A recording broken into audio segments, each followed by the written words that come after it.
Rain slammed violently against the iron gates of the royal estate, the sound sharp and relentless, like fists pounding in anger. A sudden flash of lightning split the sky, illuminating a small figure collapsing near the stone wall, barely visible before darkness swallowed him again. Inside the estate, Prince Alaric jerked upright in his wheelchair. "Did you hear that?" he asked quietly. The elderly servant standing near the window hesitated. "Hear what, Your Highness?" "That sound," Alaric said, gripping the armrest. "Someone is outside." Thunder roared again, drowning out any reply. The guards had already retreated indoors, unwilling to brave the storm for what they assumed was nothing. But Alaric's heart wouldn't settle. Years of living unseen had sharpened his awareness of quiet suffering. He knew that sound. He had lived it. "Open the gate," Alaric said. The servant stiffened. "My prince, the storm!" "Open it," Alaric repeated, his voice firmer now. Reluctantly, the gates creaked apart. Rain rushed in, and with it the sight of a child lying motionless in the mud. That night would rewrite the fate of a kingdom. Before that moment, Prince Alaric had already been erased. He was born second in line to the throne, bright-eyed and sharp-minded, with a laugh that once echoed through marble halls. Tutors praised his intellect, generals admired his insight. Even the king had once said, if wisdom ruled instead of tradition, Alaric would wear the crown. Then came the accident. A fall from a horse, they said, a tragic slip during a ceremonial ride. One moment he was standing, the next the world went silent beneath him. His legs never recovered. His future vanished just as quickly. At first there were visits, gentle words, promises. Then the visits stopped. In court whispers his name became inconvenient. A disabled prince could not inspire armies, they said, could not lead, could not rule. Slowly his responsibilities were taken away, his estate reassigned, his authority diluted until there was nothing left but a title and a quiet exile. They sent him to the eastern estate under the excuse of peace and recovery. In truth, it was banishment without chains. Prince Alaric learned what abandonment felt like long before the storm brought the child to his gates. That night, as servants rushed forward, the prince wheeled himself closer despite the rain soaking his clothes. "Is he breathing?" Alaric asked. "Yes, barely," one guard replied. "Bring him inside, now." The child was small, ribs pressing sharply against his skin, his clothes torn and soaked through. Mud streaked his face, but even in unconscious there was something unsettling about him. His brow furrowed, as though his mind refused rest even in collapse. As healers worked through the night, Alaric remained awake. "Who is he?" Alaric asked. "No records. Street child, most likely. Abandoned." The word hit harder than expected. Abandoned. When dawn arrived, pale and uncertain, the child opened his eyes. He flinched instantly, trying to sit up despite his weakness. "Easy," Alaric said, gently. "You're safe." The child froze, eyes darting, taking in the silk curtains, the high ceiling, the wheelchair. "You won't send me away?" the child asked, voice raw. Alaric felt something crack inside him. "No," he said, "I won't." The child stared, suspicious. "Everyone says that." Alaric nodded. "I know." Silence stretched between them, thick with unspoken pain. "What's your name?" Alaric asked. The child hesitated. "They used to call me Elias." "Used to," Alaric repeated. "They stopped when my parents disappeared." The room went still. Alaric didn't press further. Instead, he said, "You can stay here, Elias, at least until you're strong again." Elias studied him carefully. "Why?" Alaric answered honestly. "Because someone once left me behind, too." That was the beginning. Days passed, then weeks. Elias recovered quickly. Too quickly. He asked questions constantly, not childish ones, sharp ones. Why are there only 3 guards instead of 10? Why does the estate ledger show losses when nothing is missing? Why does no one visit you? The servants whispered. Some were uneasy, others curious. Prince Alaric noticed everything. "You read numbers well," Alaric said one afternoon, as Elias corrected a miscalculation in the accounts without being asked. Elias shrugged. "My mother taught me before she died." Alaric paused. "What did your parents do?" Elias hesitated, then spoke softly. "They worked for the kingdom. Investigations." Something about the word investigations made Alaric's chest tighten. At night, they played strategy games. Elias learned patterns faster than Alaric had ever seen. He adapted, countered, anticipated moves before they happened. "You think 3 steps ahead," Alaric observed. Elias shook his head. "No, I think 10. For the first time in years, Alaric laughed. But the peace didn't last. One evening, Elias entered Alaric's study pale. "They're stealing from you," he said. Alaric looked up. "Who?" "The council-appointed overseers. They've been selling land quietly, assets too, using your name." Alaric closed his eyes. He had suspected, but hearing it confirmed was different. "They never wanted me to recover," he said bitterly. "They did the same to my parents."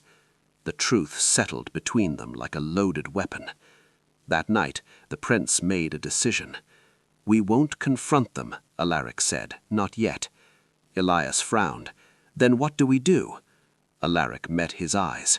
"We learn, we build, and when we stand too tall for them to ignore." Elias's voice was steady. "I'm with you. If you're already hooked by this story, pause for 1 second and hit the like button. It helps stories like this reach more people. And if you enjoy deep emotional storytelling, subscribe now, because this is only the beginning." They started quietly. Alaric authorized small investments. Elias studied markets late into the night. They failed at first, lost money, learned faster. When one advisor tried to block their access to capital, Elias found a workaround.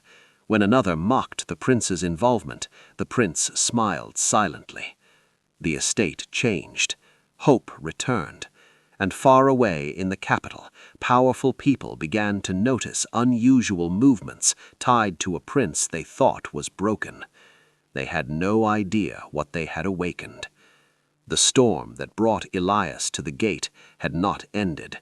It had only moved inside the palace walls. The first warning came quietly. A messenger arrived at the eastern estate just after sunrise, soaked in sweat rather than rain. He bowed low, eyes never meeting Prince Alaric's. "An audit has been ordered," the man said, "by the royal council." Alaric's fingers tightened on the armrest of his wheelchair. "An audit of what?" "Of your estate holdings, Your Highness, effective immediately." The messenger left as quickly as he came. Silence followed. "They're scared," Elias said finally. Alaric looked at the boy. "Or they're angry." "Same thing," Elias replied. Within hours, unfamiliar men flooded the estate. Not guards, inspectors. They carried ledgers, seals, and thin smiles that never reached their eyes. One of them approached Alaric with forced politeness. "Your Highness, we're here to help ensure transparency." Elias leaned close and whispered, "He's lying." Alaric nodded slightly. "I know." The inspectors searched everything, offices, vaults, even Alaric's personal study. They asked questions designed not to gather information, but to provoke mistakes. Why were these investments approved without council oversight? Why are profits being routed through shell entities? Why is the child involved in financial matters? That last question made Alaric's voice harden. "He is under my protection," Alaric said calmly. "That is all you need to know." One inspector scoffed. "With respect, Your Highness, protection doesn't equal authority." Elias stepped forward before Alaric could respond. "But competence does," he said. The room went still. The inspector stared down at the boy. "Excuse me?" Elias didn't flinch. "You came looking for fraud, but the real theft happened long before we touched a single coin." Alaric's heart pounded. He hadn't expected this, not yet. "Careful, child," the inspector warned. "Words have consequences." Elias met his gaze, voice steady. "So do numbers." That night, Alaric confronted Elias privately. "You shouldn't provoke them," Alaric said quietly. Elias shook his head. "They already decided you're guilty. Silence won't save us." Alaric sighed. "I know, but power doesn't fall all at once. It watches, waits." Elias hesitated, then asked, "Do you regret taking me in?" The question cut deeper than any insult the council had ever thrown at him. "No," Alaric said immediately. "Never." Elias nodded, relieved, but his eyes held something else now: determination. The audit dragged on for weeks. Funds were frozen, accounts restricted, suppliers backed out overnight. "They're squeezing us," Elias said as he scanned reports late one night. "They're trying to starve us out." Alaric exhaled slowly. "Then we adapt." They shifted strategies, smaller deals, faster turnovers. Elias proposed something radical. "We stop relying on royal channels entirely," he said. "Go international." Alaric raised an eyebrow. "You're thinking bigger." "I'm thinking safer," Elias replied. "They can't control what they don't understand." The next move changed everything. Elias identified a failing logistics company, overlooked, undervalued, drowning in debt. On paper, it was worthless. In reality, it sat on routes no one else controlled. "If we acquire this," Elias explained, "we don't just move goods, we control access." Alaric studied the proposal. Risky, brilliant. "Do it," he said. The acquisition went through quietly. Then profits began to spike, not gradually, explosively. Within months, the estate's income tripled. The council noticed. A summons arrived. Prince Alaric was ordered to appear before the Royal Advisory Chamber for the first time in years. The night before the hearing, Alaric couldn't sleep. "They'll try to humiliate you," Elias said. "They always do," Alaric replied softly. Elias clenched his fists. "Then let me speak." Alaric shook his head. "Not yet." The chamber was packed. Nobles whispered as Alaric was wheeled in, eyes following him with thinly veiled disdain. One counselor leaned forward. "Your Highness, your recent activities have raised concerns." Alaric smiled faintly. "Concerns about my recovery?" Laughter rippled through the room. "No," the counselor snapped. "Concerns about your ambition." "Ambition?" Alaric echoed. "I was told I no longer had any." The laughter died. "You've exceeded your authority," another counselor said. "Your estate was meant to sustain you, not empower you." Alaric's voice was calm. "I was unaware there was a limit on competence." Murmurs spread. Then the lead counselor delivered the real blow. "The child," he said. "Remove him from your household, immediately." The room went silent. Alaric felt his chest tighten. "Why?" he asked. "A liability, unregistered, unaccounted for, a street orphan influencing royal finances." Alaric leaned forward. "You mean he's inconvenient?"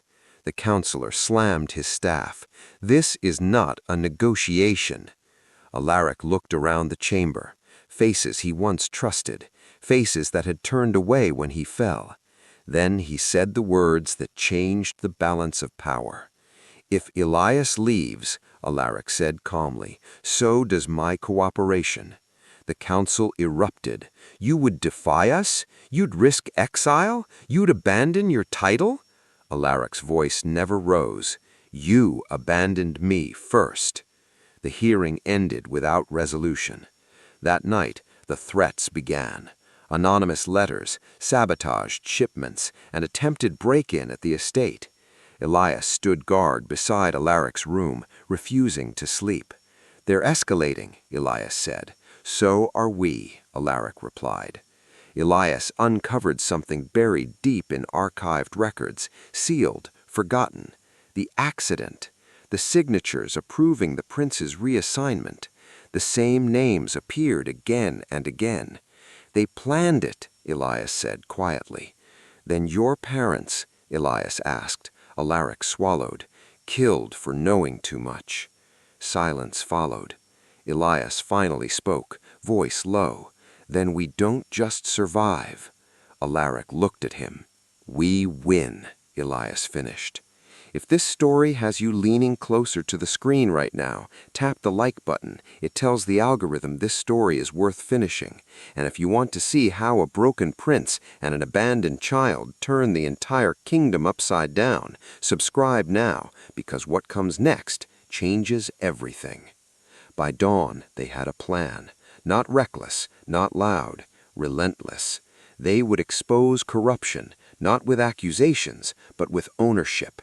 Every asset stolen from Alaric would be bought back. Every company used against them would be absorbed. Every enemy would be defeated without ever realizing they were in a war. As the sun rose over the eastern estate, Elias stood beside Alaric, watching light spill across land once meant to cage him. "They think you're weak," Elias said. Alaric smiled, calm and certain. "Then let them." Far away, in the capital, the council celebrated what they believed was a cornered prince. They didn't know the board had shifted. They didn't know the game had changed. And they didn't know that the child they tried to erase was already 10 moves ahead. Weeks passed, and the estate hummed with a quiet intensity. Alaric and Elias worked side by side, yet the outside world grew restless. Every day brought rumors, each whisper more poisonous than the last.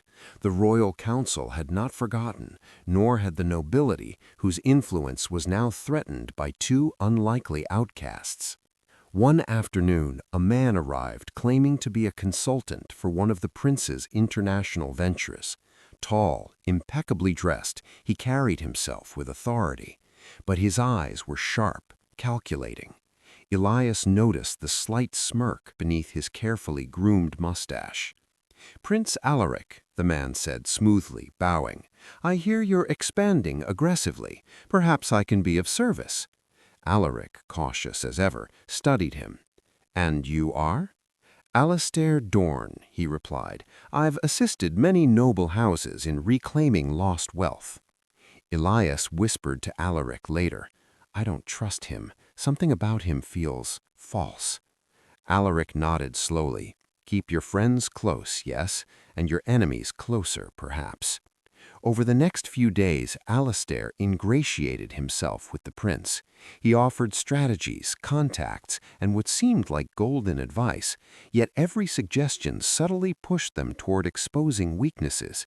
Each meeting ended with a smile that never reached his eyes. One night, Elias discovered an irregularity in the shipping records. Goods were disappearing. Transactions were being rerouted. The patterns were too deliberate to be coincidence. "They're sabotaging us," Elias said, frustration in his voice. "Someone inside is helping them." Alaric's jaw tightened. "I suspected as much. But who?" Elias studied Alastair's ledger entries, the subtle inconsistencies, the phantom approvals. The truth hit him like a lightning strike. It's him. He's been feeding the council information and diverting resources. We've been undermined from within. Alaric's eyes narrowed. So the council hasn't changed. They merely hired a puppet. The realization weighed heavy. Betrayal stung worse than the first storm, worse than exile, worse than the accident that had taken his legs. This time the betrayal came from someone who claimed to offer help. Elias clenched his fists. "We need to act, but quietly. One wrong move and everything collapses." Alaric studied the boy. "You've grown sharper than any blade. Are you ready?" Elias didn't hesitate. "I've never been more ready." They waited until nightfall. The estate was quiet. Lanterns cast long shadows across the hallways. The two moved silently through the records room, gathering evidence. Every document they photographed, every note they copied, tightened the noose around Alastair's deceit. Hours later, Alaric confronted the man in his private study. "Alastair," he said, calm but firm, "you've been very helpful and very harmful." Alastair's smile wavered. I don't understand." Alaric rolled forward in his wheelchair. "I understand everything. The missing shipments, the diverted funds, the false approvals, everything points to you. Why betray us?" Alastair's expression hardened, his mask slipping. "Because you are a crippled prince and a street rat masquerading as a genius. The kingdom's wealth is mine to control, and I intend to." Alaric's voice rose, steady and cold. "You overestimated your position and underestimated mine." Elias stepped forward, documents in hand. "Every action you've taken is recorded, every diversion accounted for. The council may not see the truth yet, but I will make sure they do." Alastair lunged, but Elias was faster. In a desperate struggle, the boy managed to lock the documents in a secure cabinet before Alastair could snatch them. The intruder realized his defeat and fled into the night, but the threat lingered. They had only won a temporary victory.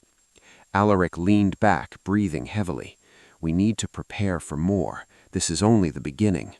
Elias nodded, frustration and anger flashing across his face. "We can't trust anyone outside this room, not a single soul." In the following weeks, more obstacles emerged. Suppliers demanded bribes, investments fell through unexpectedly, and the council dispatched additional inspectors, eager to root out what they considered impropriety. Elias and Alaric worked tirelessly, often late into the night, plotting every step with meticulous care. It felt like a chessboard where every piece moved against them. One evening, Elias paused, his head resting against the window pane. "Alaric, sometimes I wonder if it's too much." Alaric wheeled closer, his face weary but resolute. "Too much? You think this is too much? Elias, the world has been against us since the day you and I were left to fend for ourselves. We adapt, we endure, and we rise." Elias's shoulders slumped. "I know, but I'm not sure I can carry the weight if things get worse." Alaric took Elias's hand gently. "You're not carrying it alone. We carry it together, every step, every battle. You've grown beyond any street child. You've become my partner, my strength. Believe in yourself as I believe in you." A faint smile broke across Elias's face. "All right, together." But the night was not yet over. A fire broke out in the western warehouse, one of their main storage facilities. Smoke rose in thick plumes, black against the night sky. Alaric's hands shook as he watched valuable assets turn to ash. "This is not coincidence," Elias said, jaw tight. "They're trying to break us." Alaric said nothing. He wheeled himself closer to the burning building, eyes focused. "Then we will rebuild, faster, smarter, stronger." The incident ignited something in both of them, a fire not just of anger but of determination. Each setback became a lesson, every betrayal a test of strategy, and each challenge strengthened their bond. Days later, Elias discovered another truth, hidden deep in old royal archives, evidence of his own parents' work, long erased, tied directly to the prince's accident and the council's ongoing corruption.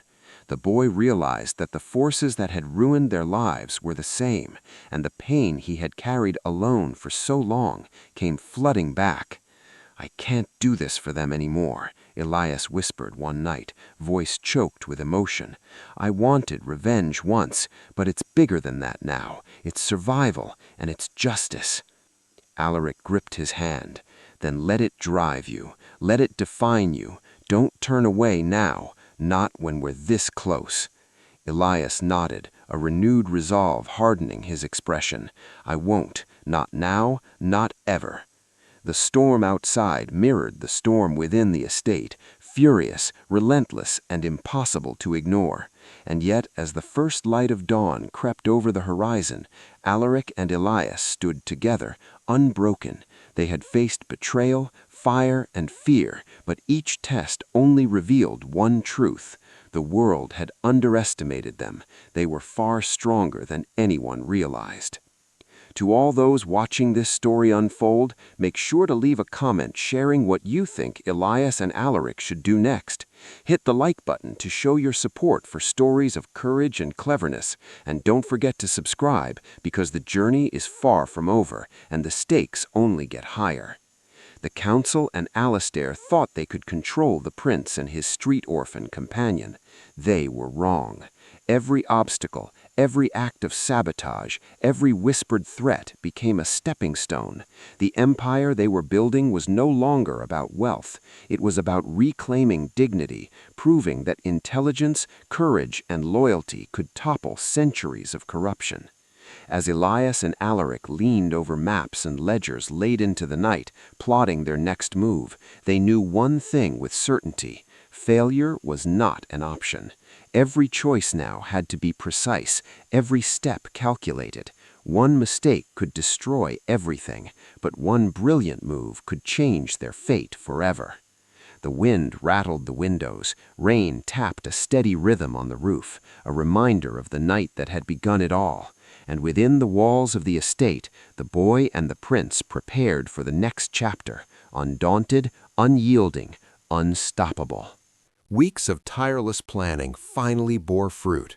Elias had studied the international markets, learned their patterns, and identified gaps no one else noticed. One late night, leaning over maps scattered across the study, he pointed to a cluster of ports and trade routes. "If we invest here," Elias said, "we control imports, exports, everything moving through this region. No one can touch us, not the council, not Alastair, not anyone." Alaric studied the maps carefully. Risky. He didn't need to say it aloud. The boy already knew it. Elias met his gaze. "Every empire is built on risk, Your Highness. Either we take it or we stay buried in obscurity." Alaric nodded slowly. "Then we take it." Within weeks, the prince and the boy had established multiple discreet international partnerships. Businesses that had seemed inaccessible suddenly opened doors, charmed by Alaric's name and Elias's keen intellect. They acquired failing companies at bargain prices, transforming them into profitable ventures in record time. The estate buzzed with energy. Every morning, Alaric and Elias reviewed the previous day's gains, plotted the next day's moves. The duo's synergy was unmatched. Alaric's patience and strategic insight blended seamlessly with Elias's audacious intellect. But with growth came visibility. The council noticed unusual transactions, ships arriving with new investors, profits escalating far beyond expectation. Rumors of a mysterious prodigy aiding the disabled prince began to circulate. One morning, a royal envoy arrived at the estate. Alaric wheeled himself to meet them in the grand hall, Elias by his side. "Prince Alaric," the envoy said, bowing, "your ventures are impressive. Some might even say unprecedented." Alaric inclined his head slightly. "Thank you. It has required considerable effort." The envoy's eyes flicked to Elias, who remained silent. "And your assistant?" Alaric's lips curved into a faint smile. "He is indispensable." The envoy's eyebrows rose. "I see. The council will be interested to hear of your successes." He departed with a stiff bow, leaving Alaric and Elias alone. "Interest doesn't always mean goodwill," Elias muttered. "No," Alaric agreed, "but it does mean they're paying attention. That can be turned to our advantage." Days later, Alaric received an invitation to the capital, not to plead for favor, not to explain, but to demonstrate success. It was unprecedented. A disabled prince, broken, forgotten, supposedly powerless, now called to the heart of the kingdom to show his achievements. Elias, ever the strategist, leaned in. "We go prepared, not to impress, not to plead. We go to show them they underestimated us and paid the price for it." When they arrived at the capital, the streets were bustling, nobles whispering as Alaric's carriage passed. The chamber they entered was packed with dignitaries, council members, and curious citizens. All eyes were on the prince, broken, forgotten, supposedly powerless. Alaric wheeled forward, Elias at his side, holding carefully curated reports and charts. He began presenting their results: increased trade, recovered assets, thriving investments, efficient management. Each point dismantled the council's assumptions, exposing how the prince had not only survived, but flourished in isolation. Murmurs spread across the room, whispers of astonishment, shock. Some tried to hide their surprise, others failed. One counselor finally spoke, voice trembling with a mix of indignation and awe. "Prince Alaric, this cannot be. You have exceeded expectations." Alaric's gaze was steady. "I was never given expectations," he said quietly, "only limitations." Elias handed a detailed report to the chamber, highlighting not just the prince's triumphs, but the mismanagement and corruption that had plagued the kingdom in his absence. The evidence was precise, undeniable. A stunned silence followed. "You've not only prospered, you've exposed failures we ignored for decades," another counselor said, voice barely audible. Alaric did not celebrate. Instead, he said, "The purpose was never to shame. The purpose was to survive and to rise from what was taken from me. Justice comes from progress, not revenge." Elias watched quietly, pride swelling.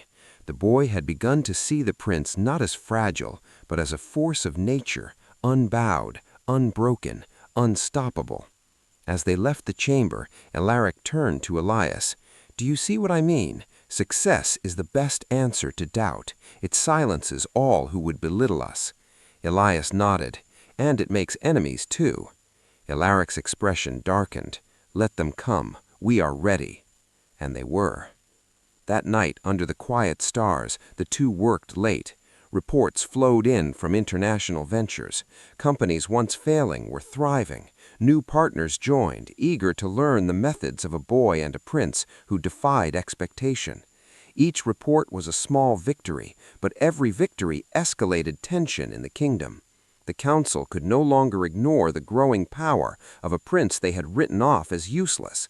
Nobles whispered in secret chambers, advisors fretted over shifting alliances, and Alistair, exposed but not defeated, began to plot in the shadows.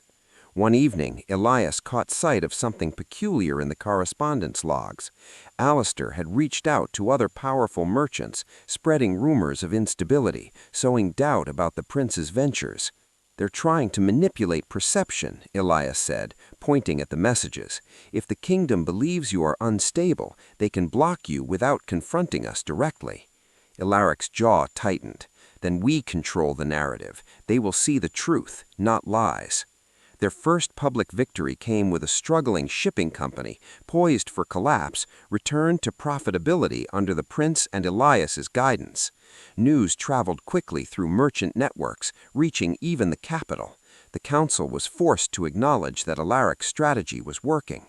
Still, not all celebrated. Alistair and the council conspired quietly, plotting to reclaim control. Every success was countered by covert attempts to destabilize their ventures, delayed shipments, false reports, forged letters. But each attack only sharpened Elias's mind. Every misstep became a lesson, every betrayal a fuel for strategy. Alaric, observing the boy late one night, said quietly, "You have the mind of a general and the heart of a guardian. Never doubt what we can achieve together." Elias looked up, eyes bright in the candlelight. "Nor should you. Together we're unstoppable." The first taste of victory came with exhilaration, but also fear. Every achievement drew attention, both welcome and dangerous. The world had noticed the prince and his street orphan companion. They were no longer shadows in a forgotten estate. They were players in a kingdom's game, moving with precision, unpredictability, and growing influence. Before sleep claimed them, Elias whispered, "We've shown them what we can do. Now they will test us harder than ever." Alaric nodded. "Let them. Every test is an opportunity. Every obstacle is a stepping stone, and we will rise above, as we always have."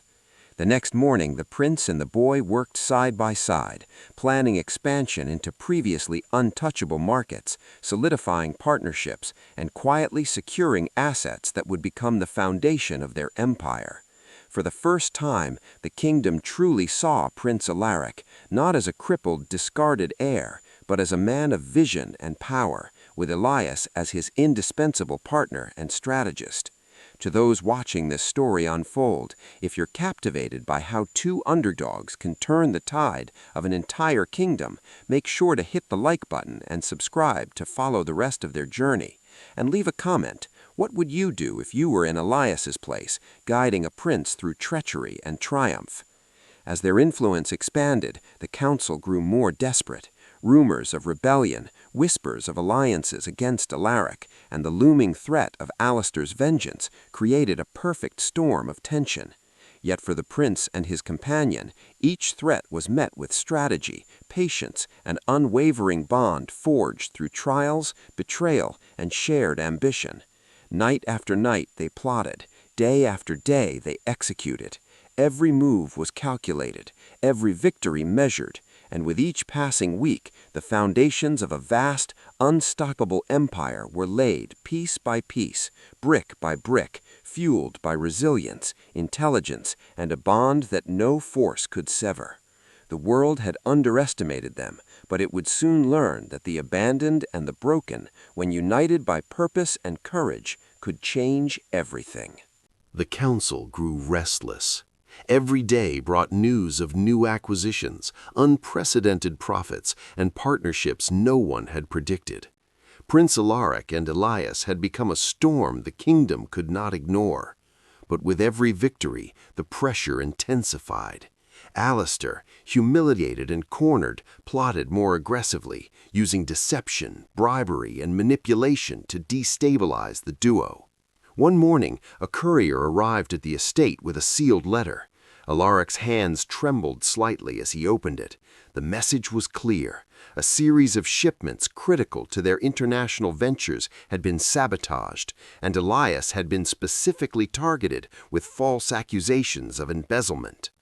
"They're escalating," Elias said, voice tight with anger. "Alistair isn't content to fail quietly. He wants to ruin us." Alistair studied the letter, calm but sharp.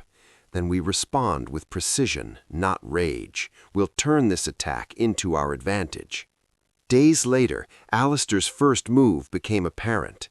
Key suppliers withdrew from contracts, and the prince's competitors were armed with inside information about Alaric's operations. Panic might have gripped a lesser strategist, but Elias only smiled faintly. "They think chaos will make us stumble," he said. "They don't understand that we thrive in chaos." Alistair nodded. "We control the narrative, and we control the game." Together, they meticulously identified every weak point. Supply chains were rerouted, contracts renegotiated, and intelligence networks built to anticipate every move. Each step was executed silently, leaving the opposition blind to the extent of their recovery. Then came the first confrontation with the council in the capital after months of silent observation. Alistair and Elias were summoned to present a full account of their activities. The chamber was packed. Nobles whispered as Alistair sat smugly, confident in the trap he had laid. "Prince Alaric," the lead counselor began, voice cold, "you have grown bold, perhaps too bold. Reports suggest that funds were moved without proper authorization, that shipments were diverted, that your household, including the child, has engaged in activities undermining the council's authority."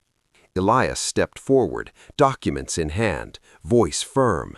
"All transactions are legal. Every decision was recorded, every profit traceable. The only activity undermining authority is your own incompetence and negligence, which allowed mismanagement to fester for years." A hush fell over the chamber. Alistair continued, voice calm but commanding. We have not acted to challenge the crown. We have acted to restore the estate, recover stolen wealth, and protect the kingdom's prosperity. And the child you call a liability, Elias, has proven indispensable in this mission. Alistair's face turned red. He rose to interrupt, but Alistair's gaze stopped him. Silence reigned, only broken by the whispers of astonishment and curiosity from the chamber members. The empire we've rebuilt, Alistair said, is not ours alone. It is the kingdom's, and it is stronger now than it has ever been. With that declaration, Alistair and Elias returned to the estate. The council would need time to process, and Alistair's schemes were temporarily delayed, but they were far from defeated. Within days, Alistair and Elias achieved their first multi-million-dollar triumph. A neglected trade route connecting 3 distant ports, thought unprofitable, was revived under their guidance. Goods moved faster, investments multiplied, and profits soared beyond expectations. The kingdom began to take notice, not just of the prince's wealth, but of his strategic genius. Look at this, Elias said, pointing at series of graphs and reports, from near collapse to full profitability, and all without their interference. We've created something they can't touch. Alistair smiled faintly. And yet they will try. As anticipated, Alistair struck back. He used his influence to spread rumors, alleging mismanagement, fraud, and misappropriation. Letters, forged reports, and whispers of scandal spread like wildfire. Even allies of the prince hesitated, uncertain if Elias's youthful brilliance could withstand such attacks. One evening, Elias found Alistair in the study, reviewing reports with a furrowed brow. They're spreading lies, Elias said. Merchants are questioning our credibility. Investors are hesitant. This could slow our momentum. Alistair reached out, placing a hand on the boy's shoulder. Momentum can be regained. Lies can be countered. But hesitation is optional. We must act decisively. The next day, Elias initiated a bold strategy. They released verifiable proofs of their transactions, showing investors the exact flow of capital, the sources of profits, and the legal acquisition of every asset. They published reports anonymously, leaving the public and the kingdom's officials with undeniable evidence of competence and integrity. The council's whispers turned to alarm. Alistair, realizing his machinations were failing, attempted direct confrontation, but his moves were anticipated. Shipments were rerouted, contracts reinforced, and alliances quietly secured to block any sabotage. By the end of the week, the prince and Elias had not only recovered from Alistair's attack, but had turned the situation into an even larger victory. International partners were impressed, investors renewed their trust, and profits exceeded projections. Alistair turned to Elias late that night. "Do you see it?" he asked quietly. "Every obstacle, every betrayal, every doubt cast upon us, they only make our foundation stronger." Elias nodded. "And every step we take solidifies our control. They can't stop us if we remain clever and united." But victory brought new challenges. As their wealth grew, so did attention. Nobles who had once ignored the prince now sought alliances.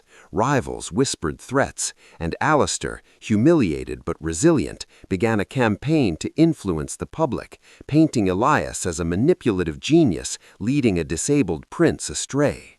Elias noticed the subtle slights immediately. Invitations rescinded, private meetings delayed, favors denied. "They're trying to isolate us," he said, frustration in his tone. "We must strike preemptively." Alistair agreed. "Then we show them the consequences of underestimating us. Subtle, precise, unstoppable." Together, they launched a calculated expansion. Investments targeted weak competitors, reviving failing businesses under their management, securing trade routes, and building loyalty among merchants and allies. Every move demonstrated not only capability, but foresight, leaving the council and Alistair scrambling to respond. In quiet moments, the two shared conversations that were as much about strategy as about life. "Do you ever wonder," Elias asked, staring at the maps spread across the table, "what would have happened if we hadn't met?" Alistair's gaze softened. "I would have remained forgotten, isolated, and bitter. And you?" Elias admitted, "I might have perished on the streets, or worse, been used and discarded." Alistair's hand rested on Elias's shoulder. "Then fate brought us together for a reason. We were both abandoned, and together we became unstoppable." Their bond deepened with every victory, every setback, and every strategy executed flawlessly. They were no longer merely a prince and a street child. They were architects of an empire, strategists beyond the comprehension of those who sought to belittle them. By the month's end, the prince's international ventures had reached unprecedented heights. Revenues soared into multi-million-dollar figures. Assets previously thought worthless became invaluable, and the kingdom began to recognize a new power rising, silent, calculated, and unstoppable. Alistair and Elias stood side by side on the balcony overlooking the estate. "They think they've cornered us," Elias said, voice steady despite the tension that had built over months. "They've only strengthened us," Alistair replied. "Every threat is now a stepping stone." Elias smiled faintly. "Then let them come. The next chapter will be theirs to witness."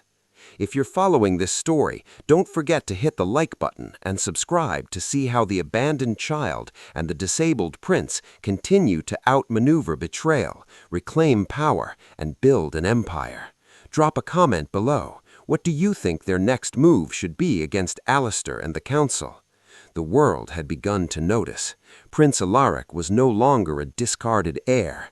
Elias was no longer a nameless orphan.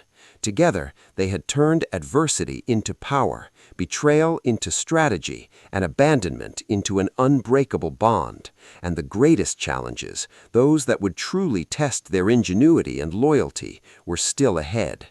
Every step forward was a warning, every victory a declaration, and the kingdom, watching from the shadows, had yet to see the full measure of what two underestimated souls could accomplish.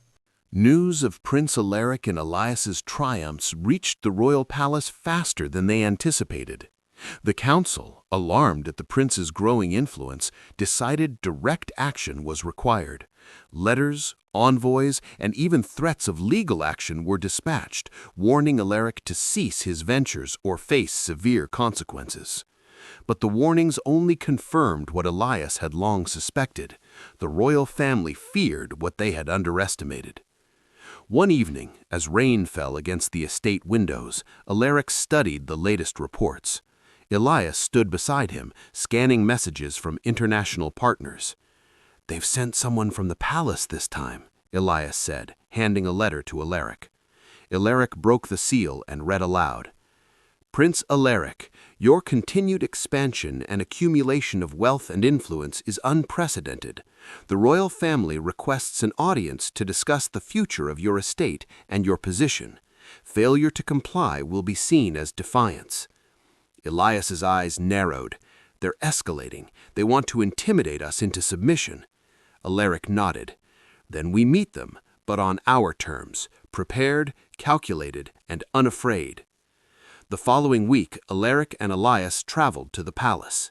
The corridors, once familiar to Alaric in his youth, now seemed foreign, a reminder of exclusion and neglect. Courtiers whispered, nobles stared, and servants avoided their gaze. Yet neither the prince nor the boy faltered. In the audience chamber, the king and council awaited, faces a mixture of concern, surprise, and barely concealed disdain. "Alaric," the king began, voice measured, "your accomplishments are remarkable, yet they are unprecedented, and—" "They are deliberate," Alaric interrupted, calm but firm. "Everything I've done has been to reclaim what was taken from me, and to demonstrate that competence, not status, should guide a kingdom." The king's eyes flicked to Elias, noting the boy's steady composure.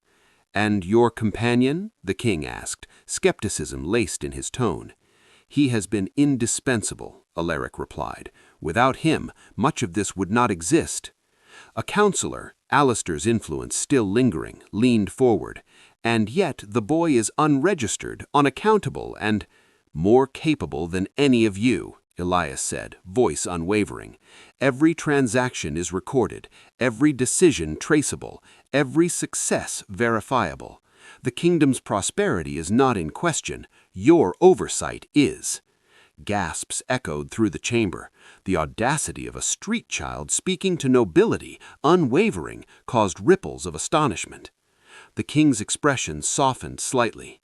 You have proven your point, young man, but the question remains, how far will this alliance go? And what of your origins, boy? Elias hesitated, glancing at Alaric.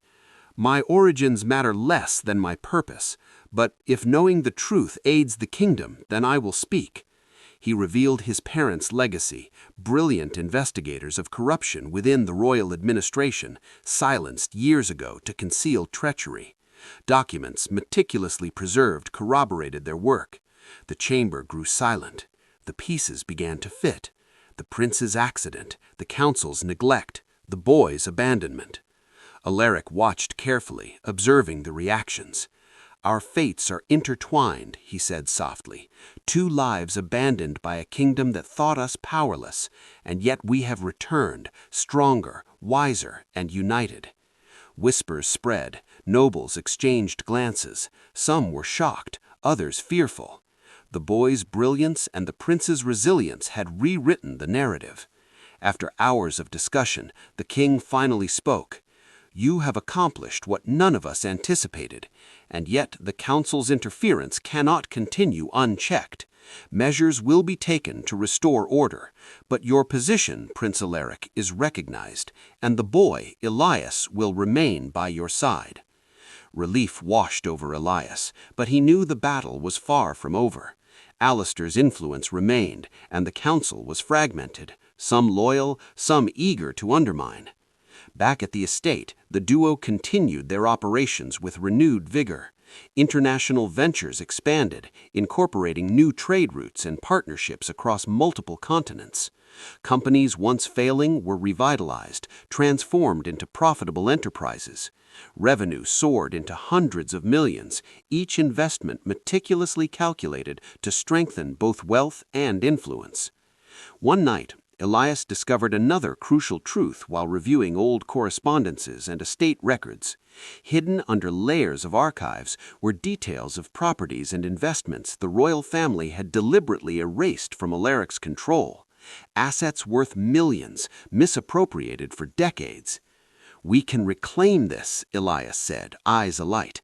Every lost asset, every stolen property, they thought it was gone forever. But we can recover it, legally and strategically. Alaric smiled. Then we begin. Let the empire grow, and let the kingdom witness its own negligence. Days turned into weeks, each moment bringing calculated progress. Every acquisition strengthened their position, every recovery undermined the council's credibility, and every move was executed with precision, leaving no room for error. Yet amidst triumph, threats persisted. Alistair, humiliated and desperate, attempted to rally merchants and nobles against them. Forged documents, rumors, and covert sabotage were launched, but Elias anticipated each step. Their intelligence networks had grown sophisticated, intercepting misinformation, countering falsehoods, and maintaining confidence among partners. One evening, as the estate shimmered under the glow of candlelight, Elias spoke softly to Alaric. Alaric, we've come so far, but do you realize what we've achieved? Hundreds of millions, international influence, an empire in the making, all from what was meant to be nothing. Alaric nodded, quiet pride in his eyes. We were nothing, and yet we became everything.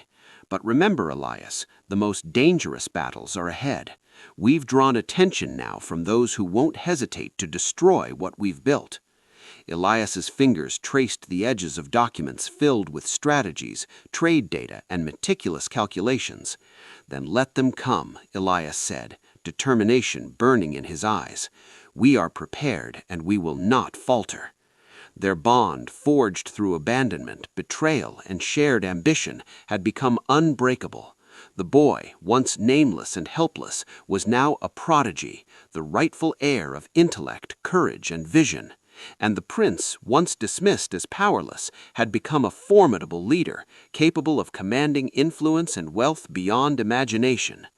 The sun rose the next morning over the eastern estate, bathing it in golden light. Alaric and Elias stood side by side, surveying the lands that now symbolized resilience, strategy, and unity. They were no longer shadows in a forgotten kingdom. They were architects of an empire, ready to confront any challenge. If you're still captivated by the journey of Prince Alaric and Elias, make sure to hit the like button, subscribe, and leave a comment sharing what you think their next move should be. Every twist in their story demonstrates how courage, intelligence, and loyalty can overturn centuries of injustice. As they planned their next steps, Alaric spoke quietly to Elias. Every obstacle, every betrayal, every doubt cast upon us, it only strengthens our foundation. The kingdom underestimated us, and now they will see exactly what two abandoned souls can accomplish together. Elias nodded, determination burning in his eyes. We've built an empire, Alaric, and the world is about to witness its full measure. The royal family, the council, and Alistair may have thought they were controlling the game, but the truth was clear. Prince Alaric and the abandoned child who had changed his fate were now the masters of their own destiny, and the empire they were forging was unstoppable. The empire they had quietly built was now undeniable.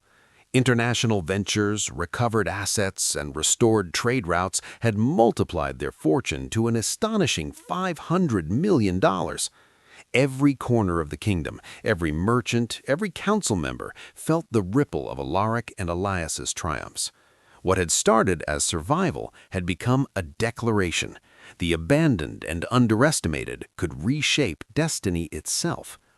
The final confrontation began with a summons from the capital. The council, desperate to regain credibility, demanded a public account of all ventures, acquisitions, and profits. Alistair, now exposed as the architect of repeated sabotage, awaited them, smug and certain he would finally regain control. Alaric and Elias entered the grand chamber together. The hall was filled with nobles, council members, and curious citizens. Silence fell as they took their places at the front, the weight of their combined power palpable. "Prince Alaric," the lead counselor began, voice tight, "your success is remarkable, but your methods are unprecedented. Explain yourself." Alaric's gaze swept across the room, resting briefly on Elias. "Our methods are simple: intelligence, strategy, courage. Every decision, every investment, every recovery was executed to restore what was stolen, not just from me, but from the kingdom." Alistair rose, attempting to interrupt, but Elias held up a hand. "Enough lies," he said firmly. "Here are the records, every transaction, every recovered asset, every successful venture. You will see the truth clear and irrefutable." Documents were displayed, charts projected, evidence undeniable. Gasps spread throughout the chamber. Alistair's smirk vanished. The council members realized in that instant that they had underestimated the boy and the prince. Every calculated move, every strategic maneuver had been anticipated, documented, and executed flawlessly. The lead counselor cleared his throat. "Prince Alaric, Elias, this is extraordinary. Your achievements are unprecedented in the history of the kingdom." Alaric's eyes met the counselors. "And yet it took abandonment, betrayal, and underestimation for us to be recognized. Let this serve as a lesson. Power does not reside in titles or birthright. It resides in knowledge, action, and loyalty." Alistair tried one last attempt, raising his voice. "You've circumvented every law, every regulation. You lied," Elias interrupted. "You sabotaged, manipulated, and betrayed. You underestimated what two people with vision and courage could accomplish." Alistair's face turned pale. Whispers of outrage and disbelief spread among the chamber members. In the end, he was stripped of his influence, his schemes exposed, and his credibility shattered. The royal family, who had once ignored Alaric, now approached him with hesitant regret. The king, with a measured tone, said, "Alaric, you have proven yourself beyond question. The kingdom owes you recognition." Alaric's gaze softened but did not falter. "Recognition is not what we sought. Justice is, and the kingdom must learn that underestimating those cast aside is a dangerous mistake." Elias, standing tall beside the prince, felt a mixture of pride and relief. The boy who had once been abandoned on a stormy night, the child who had survived neglect and betrayal, was now not only acknowledged but celebrated. Weeks later, the estate had transformed. The $500 million empire built from ingenuity, resilience, and courage was thriving. Investments continued to grow, trade routes flourished, merchants trusted the duo, and the people of the kingdom, once distant and indifferent, now looked to Alaric and Elias as symbols of hope, intelligence, and unwavering determination. One evening, as the sun set over the estate, Alaric turned to Elias. "Do you ever think about that night when we first met in the storm?" Alaric smiled faintly. "I do. I remember thinking that the world was cruel, that hope had been stolen. But I also realized that sometimes the most extraordinary people appear in the most unexpected places." Elias's eyes glistened. "I was nothing then, a street child with no future. And now, Alaric finished, we have changed everything, not just for ourselves, but for the kingdom. Together, we turned abandonment into opportunity, weakness into power, and loss into triumph." They stood silently for a moment, watching the golden light spill across lands that symbolized resilience and victory. Their journey had begun with survival and ended with triumph, but more importantly, it had forged a bond stronger than blood. The world would not forget. The council had learned humility, Alistair had learned defeat, and the kingdom had learned that courage, intelligence, and loyalty could rewrite destiny. In the quiet of the evening, Elias turned to Alaric. "Do you think they'll ever understand?" Alaric replied, voice steady, "They will. And if they don't, it doesn't matter. We've proven it ourselves. Fate may have abandoned us once, but together we've claimed it back, and we've written a new future." As the stars emerged, glimmering over the estate, the two looked out, side by side. The abandoned child who had once been lost and the disabled prince who had been discarded became legends in their own right. Their empire, worth $500 million, was more than wealth. It was proof that resilience, loyalty, and brilliance could overturn centuries of injustice. Elias smiled faintly, eyes shining. "So, what now?" Alaric's gaze was firm. "Now we continue. We protect what we've built, grow even stronger, and ensure that no one, no matter how powerful, ever underestimates the courage of the overlooked again."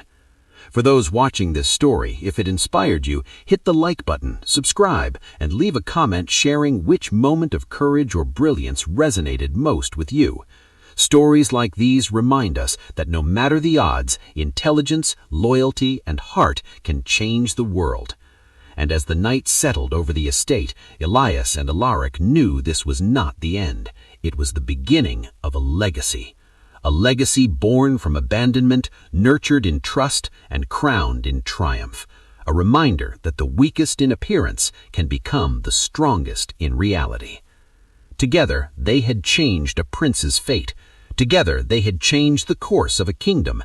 And together, they would continue to shape a world that once had turned their back on them. The storm had passed, but the legacy of the abandoned child and the disabled prince would echo for generations.